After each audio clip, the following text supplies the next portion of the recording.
ரசம் இது பிடிக்காதவங்களே இருக்க முடியாது. என்னதான் நம்ம கல்யாண வீட்ல சாம்பார் சாப்பிட்டாலும், ரசம் அப்படிங்கிறதுக்கு ஒரு ஸ்பெஷல் தனி இடமே எல்லார் மனசுலயுமே உண்டுங்க. இது எப்படி பண்றது அப்படின்னா, இந்த கப்ல 1 கப்பு தனியா. இத வந்து சிம்ல வச்சு நான் இப்ப சொல்ற எல்லா ஐட்டம்ஸுமே நீங்க அடி கனமான பாத்திரத்த சிம்ல வச்சு தான் வறுத்துக்கணும். இப்போ சிம்ல வச்சு இந்த கப்பு 1 கப் தனியா வறுத்துக்கலாம். இது கூட ஒரு 15 காஞ்ச மொளகா போட்டுருக்கேன். இந்த மிளகா வந்து மீடியம் காரம் இருக்கிறது. ரொம்ப காரமா இருந்தா 10 மொளகா போட்டுக்கோங்க. இதுக்கப்புறமா ஒரு 1/2 கப்பு துவரம்பருப்பு. இதையும் சிம்ல வச்சு வறுத்துக்கலாம். வறுத்ததுக்கப்புறம் கொஞ்சம் செவக்க வறுத்து இத எடுத்ததுக்கப்புறம் 1 கப் மிளகு. மிளகு வந்து ஃபுல்லா வறுத்துக்கணும். ஏன்னா, அந்த மிளகோட வாசனை தான் ரசத்துல நல்லா வரும். மிளகு வறுத்ததுக்கப்புறம் ஜீரகம். ஜீரகத்த ரொம்ப நேரம் வறுக்க வேண்டாம்.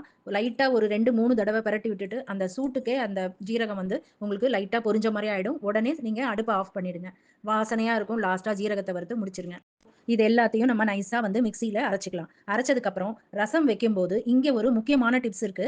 இத நீங்க நோட் பண்ணி இதே மாரி பண்ணுங்க. இதுதான் மெயின் டிப். ரசம் நல்லா கொதிச்சதுக்கு அப்புறமா, கொத்தமல்லி, கருவேப்பிலை எல்லாம் போட்டு தாளிச்சு கொட்டுனதுக்கப்புறம், ஃபைனலா 1 ஸ்பூன் ரசப்பொடி போட்டு ரசத்த உடனே மூடி வச்சிடணும். Important tips. ஏன்னா, ரசப்பொடி போட்டு கொதிக்க விட்டீங்கன்னா, மிளகோட கசப்பு அதுல வரும். அப்ப உங்களுக்கு ரசம் சாப்பிடும்போது லைட்டா கசப்பு இருக்கும். யாருக்குமே அந்த அளவுக்கு பிடிக்காம போயிடும். இந்த மாரி மூடி வச்சுட்டு கொஞ்சம் நேரம் கழிச்சு நீங்க சர்வ் பண்ணி பாருங்க. அந்த ரசத்தோட டேஸ்ட்டும், வாசனையும் எக்ஸலன்ட்டா இருக்கும்.